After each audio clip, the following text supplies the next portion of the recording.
रसूलुल्लाह सल्लल्लाहु अलैहि वआलिहि वसल्लम के दीवाने और शहदाई बन गए। हज़रत सल्लल्लाहु अलैहि वसल्लम फरमाते हैं, अवैस करनी को इस्लाम की दौलत से अल्लाह ताला ने खुद रोशनास कराया है और ये खुदा की रहमत और फजल का एजाज है कि वो मेरा नादीदनी आशिक सादिक बन गया। ख्वाजा अवैस करनी को कुर्ब रसूल और दीदार हबीब सल्लल्लाहु अलैहि वसल्लम का बड़ा इश्तियाक था, मगर आपको चश्म बातनी के इशारे से हज़रत सल्लल्लाहु अलैहि वसल्लम ने मदीना आने से रोके रखा।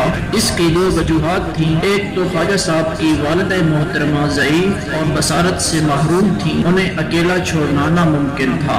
दूसरे, उन पर हर वक्त जज्ब की कैफियत आरी रहती थी। इस वजह से हज़रत सल्लल्लाहु अलैहि वसल्लम ने ख्वाजा साहब को हुक्म फरमाया कि आप हर वक्त मेरी चश्म बातनी के सामने हैं, लिहाजा आप मदीना आने के बजाय अपनी वालिदा की खिदमत में हमतन मसरूफ रहें।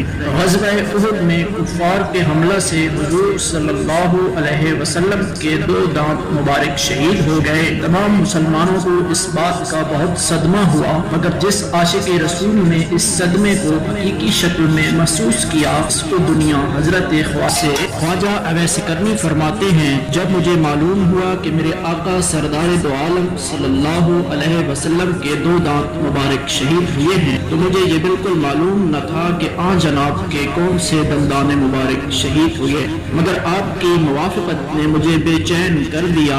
मैंने पहले एक दांत तोड़ा, फिर मुझे ख्याल हुआ कि शायद ये वाला दांत न टूटा हो, फिर दूसरा तोड़ा, फिर तीसरा तोड़ा। गर्ज ये कि जो जुनून मुवाफ़क़त शिद्दत इख्तियार करता गया, मैं दांत तोड़ता चला गया, हत्ता कि सारे दांत तोड़ डाले। अल्लाह ताला को अपने महबूब के आशिक दिलगीर की ये अदा बड़ी पसंद आई और इसके लिए केले का दर पैदा किया, क्योंकि टूटे दांतों के साथ सिवाय नरम केलों के और कोई चीज खाना मुमकिन न थी।